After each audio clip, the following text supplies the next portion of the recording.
আপনারা জানেন যে বাংলাদেশে নবম এবং দশম শ্রেণীর শিক্ষা কারিকুলামে ডারউইনের থিওরি মানব জন্মের বিবর্তনবাদ অন্তর্ভুক্ত করা হয়েছে। এইটা প্রফেসর জাফর সাহেব এই গত রেজিমে ইনক্লুড করেছিল, যেটা নিয়ে অত্যন্ত সমালোচনা হয়েছে, বিতর্ক হয়েছে, সংসদে আলোচনা হয়েছে। পৃথিবীর কোথাও ক্যামব্রিজের কারিকুলামে ও লেভেলসে এবং অনেক দেশে মাধ্যমিক লেভেলে এই বিবর্তনবাদ পড়ানো হয় না।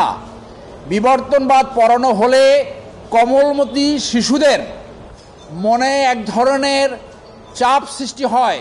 সেই জন্য ক্যামব্রিজের শিক্ষা কারিকুলামে মাধ্যমিক লেভেলে তারা এটা ইনক্লুড করেনি। আমরা সেই জন্য জনস্বার্থে adviser ministry of education, secretary ministry of education এবং chairman national curriculum of text board NCTB বরাবর একটা লিগ্যাল নোটিশ পাঠিয়েছি, যাতে আগামী শিক্ষাবর্ষ থেকে মাধ্যমিক লেভেলে এই বিবর্তনবাদ অন্তর্ভুক্ত করা না হয়।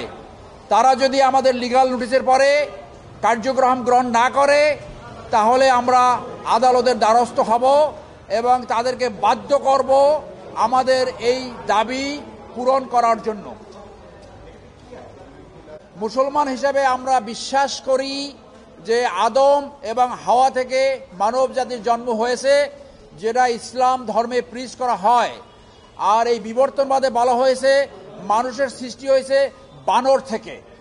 এইটা রিসার্চের জন্য, গবেষণার জন্য ইউনিভার্সিটি লেভেল উচ্চ পর্যায়ে পড়াতে পারে, কিন্তু মাধ্যমিক পর্যায়ে যেহেতু পৃথিবীর কোনো দেশে নাই, আমাদের দেশে এইটা থাকা কোনোভাবেই বাঞ্ছনীয় নয়, যেখানে 92% মুসলিম জনগোষ্ঠী। সেই জন্যই আমরা জনস্বার্থে এই লিগ্যাল নোটিশ প্রেরণ করেছি।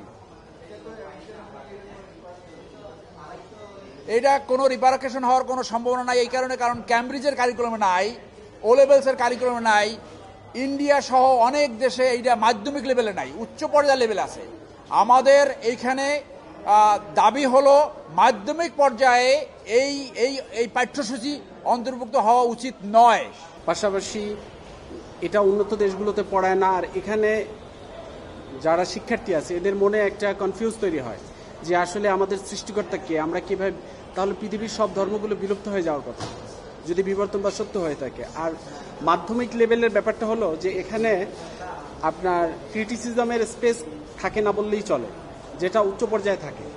এটা বেসিক কিছু ইনফরমেশন থাকে, বেসিক সায়েন্সের কিছু ইনফরমেশন থাকে বিজ্ঞান বইগুলোতে, কিন্তু এখন দেখা যায় যে আমি যদি বেসিকের জায়গায় যদি এ ধরনের একটা যেটা কন্ট্রোভার্সিয়াল এ ধরনের কোনো কন্টেন্ট থাকে, তাইলে এটা স্টুডেন্টরা মনে করে যে না, এটা মনে হয় বেসিক, যেটা টোটালি